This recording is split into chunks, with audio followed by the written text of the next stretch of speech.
One click and the world is yours هو الشعار الذي تنفرد به مؤسسة Flying Beds عن الجميع طالما أن البعيد هو الأقرب منك كزبون.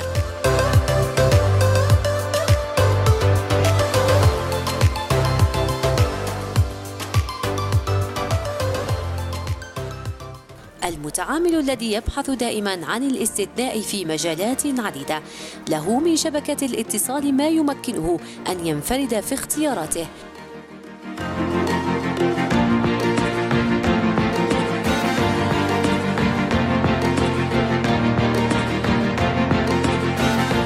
ليكون الاستثناء هذه المرة بإمضاء لفلاين بيدز، حيث نظمت رحلة استكشافية سياحية تعليمية لفائدة مجموعة من الوكالات السياحية من مختلف ولايات الوطن صوب وجهة حديثة بالنسبة للزبون الجزائري. كيف لا؟ والوجهة الحديثة تلك هي جزيرة قبرص.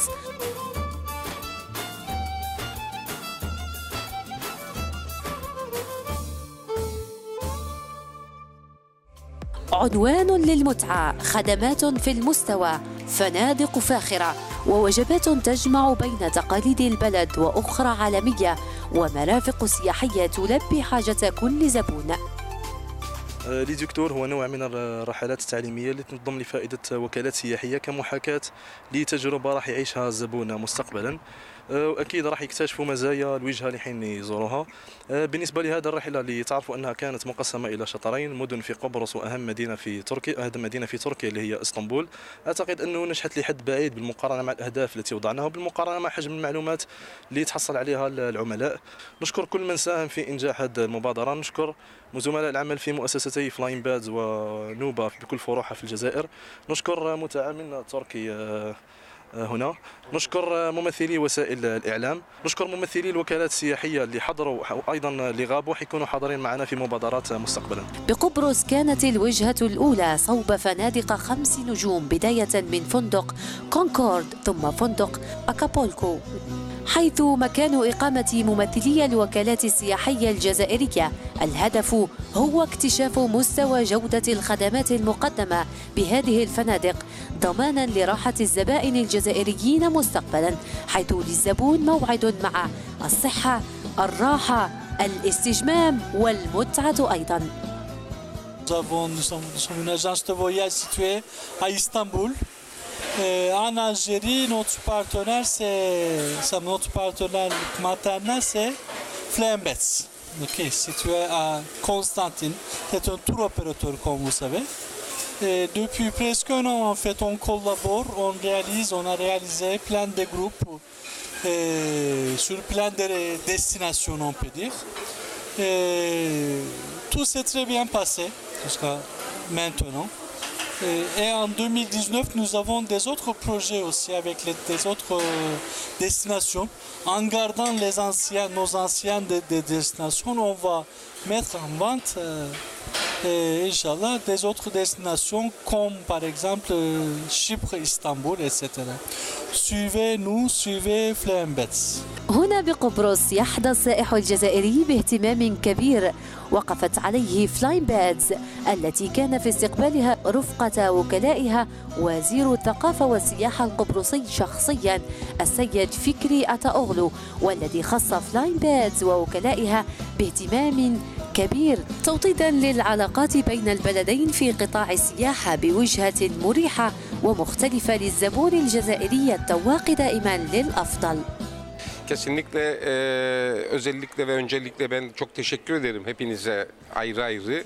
Umarım bu ilk ziyaretiniz bizim için bir köprü oluşturur ve oluşturulan bu köprü süreç içerisinde bunu daha da büyülerek ileriye taşıma şansımız olur. Elbette zaten bu oluşturacağımız köprünün ileride büyümesine olanak sağlayacağımız bu köprünün üzerinden gelecek olan turist sayısının artarak gelmesine olanak vereceğiz. Ve bu ilk gelişlerinde ben oldukça mutlu olduğumu ve bundan sonrasının da artarak devam etmesini istiyorum. Gelmeleriyle ilgili acente var çünkü değil mi? Evet, acente. Evet. Yanındaki kişi acente. Evet, evet. Acente'ye ben çok teşekkür ederim. Herhalde bu kadar konuştuktan sonra da acente artık listeye Kuzey Kıbrıs'ı da koy.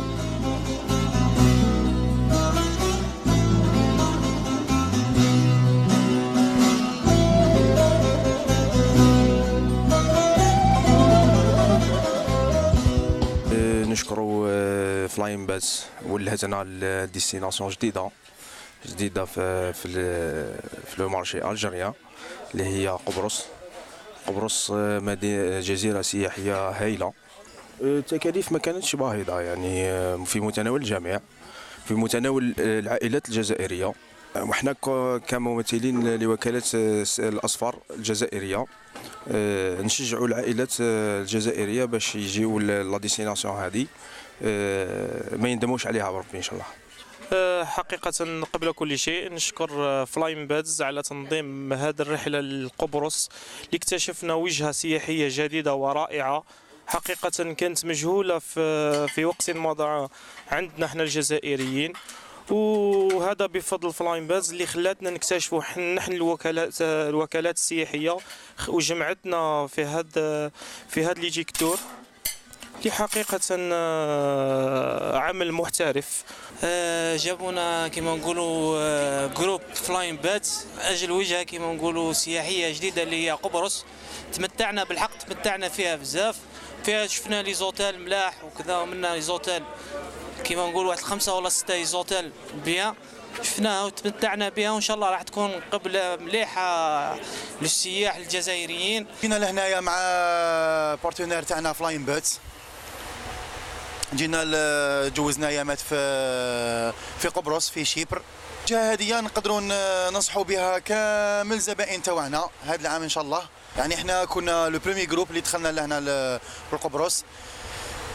بون ان شاء الله رانا معولين نخدموا الصيف هذايا، نخدموا ان كومبيني ما بين شيبر واسطنبول. للمدينة القديمة نصيب من البرنامج الذي سطرته فلاين بادز بقبرص لفائدة وكلائها.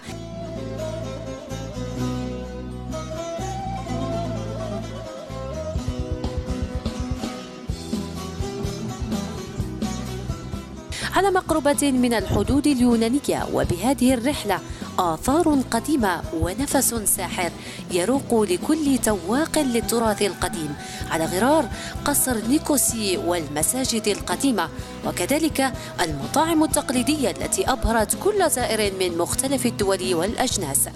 وإحنا اليوم في المدينة القديمة لمدينة نيكوسي اللي هي عاصمة قبرص التركية.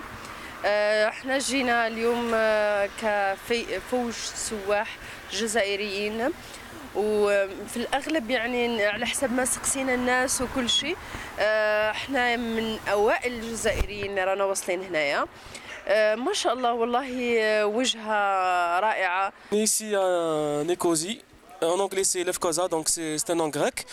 Donc c'est une super ville en plein milieu de Chypre. Il y a plusieurs traditions. On trouve des bâtisses autonomes, des bâtisses genre Angleterre. Il y a plusieurs choses à découvrir. On trouve aussi des hammams turcs. Les hammams turcs donc qui étaient un truc vieux, genre comme des églises et tout, donc ils deviennent maintenant des vrais hammams turcs. Le vieux souk est super. Donc je vous accueille chaleureusement ici. C'est une nouvelle destination à découvrir. C'est super beau à voir. Je vous invite vraiment à découvrir cette destination. C'est super. Merci. اليوم رانا هنا باه نبريزونتو الجروب تاع نوبا ترافل يوصي باه نديكوفرو المدينه تاع قبرص هذه والكابيتال تاعها نيكوسي، ونجربوا البرودوي قبل ما نبيعوه للكليون تاعنا، باسكو حنا ما نقدروش نبيعوا حاجه للكليون قبل ما نجربوها حنا. بون ديستيناسيون جديده وملاحه وغنيه بالثقافه تاعها، فيها العمران تاعها عثماني وانجليزي، في وجهه جديده ننصح بها كل الجزائريين، وان شاء الله هنا باه نكونوا احسن سفراء للجزائر.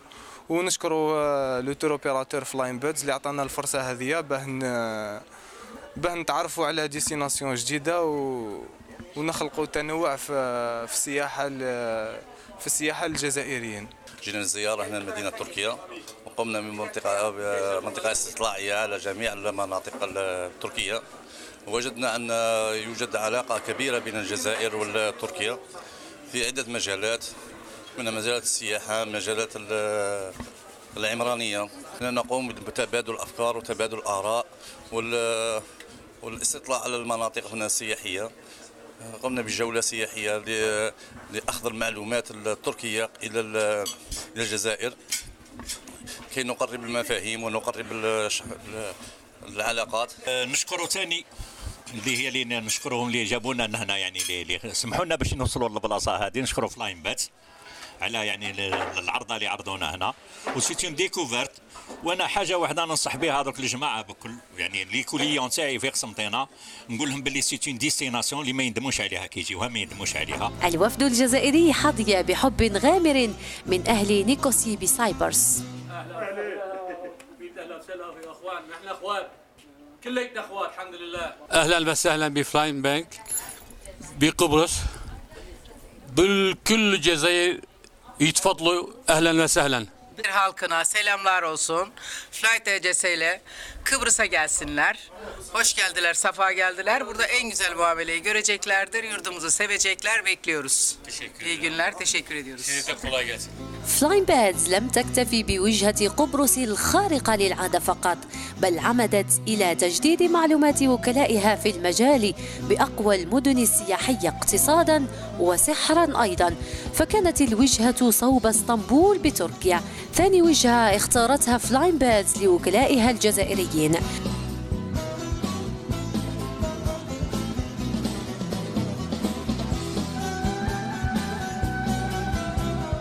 فندق السمير وكذلك بيا سبورت ومطاعم اسطنبول الفاخرة على غرار مطعم صند محطة مهمة أكسبت فلاين بادز والوكلاء السياحيين اطلاعا واسعا على مستوى الخدمات المقدمة لفائدة الزبون الجزائري مستقبلا. Maintenant avec l'équipe de Pia Sport, l'hôtel Pia Sport. Comme vous savez, l'hôtel Pia Sport c'est un hôtel au cœur de la vieille ville, très préféré par le marché algérien.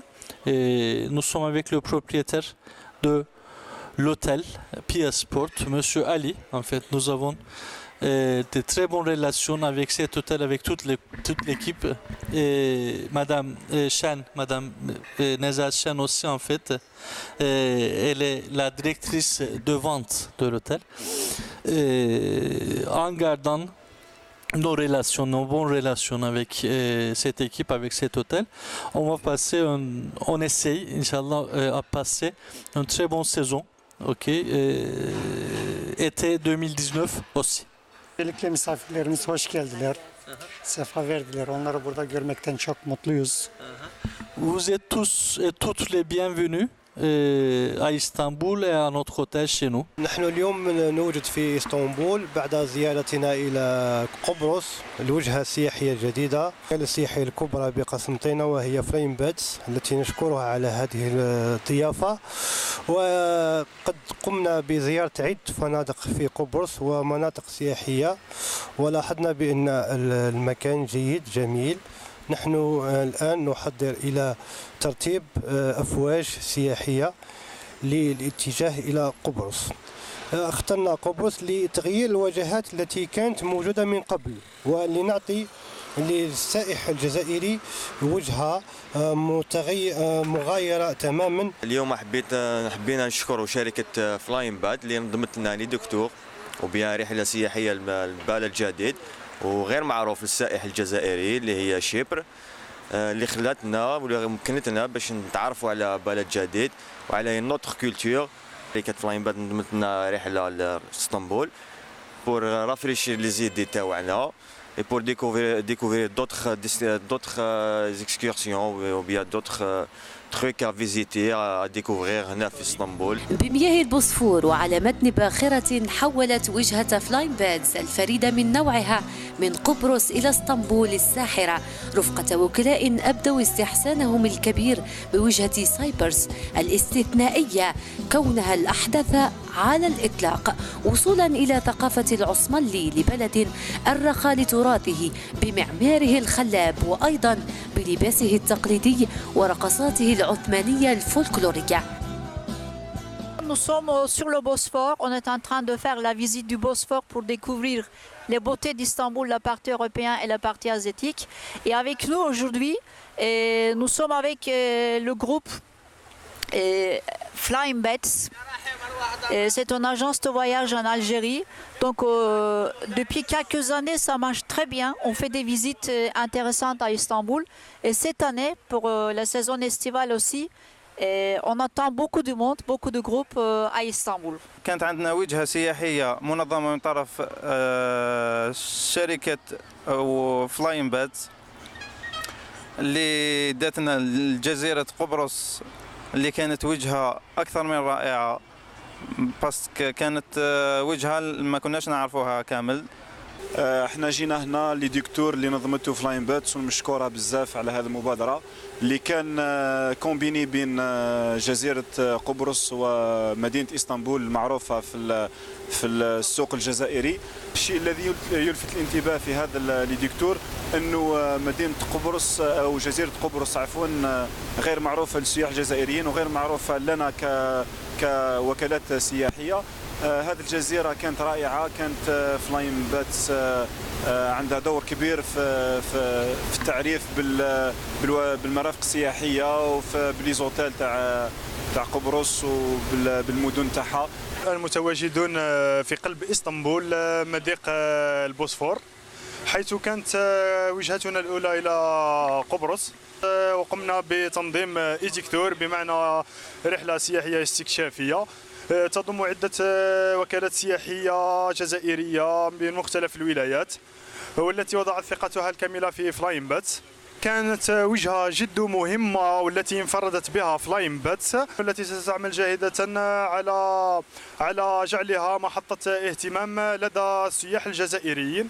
نحن الآن متواجدون بمدينة اسطنبول بدعوة من طرف المتعامل السياحي الرائد في الجزائر فلاين باتس، الذي عودنا دائما على تقديم وجهات سياحية جديدة للسياح الجزائريين. فكانت لنا الوجهة الأولى إلى جزيرة قبرص التي أبهرنا بما تحتويه من إمكانات سياحية وفنادق جميلة كانت مجهولة لغالبية السياح الجزائريين الذين لم يسبق لهم يعني زيارة هذه الجزيرة الخلابة، خاصة وأن جزيرة قبرص تمنح نفس الامتيازات السياحية التي تمنحها مناطق أخرى للسياح الجزائريين من حيث الإقامة والسعر. فعلا فلاين بادز الأقرب طالما هناك فضاء يخصها يسع الجميع ووجهاتها السياحية تصنع الفارق في المجال. Votre partenaire en ligne, one click and the world is yours.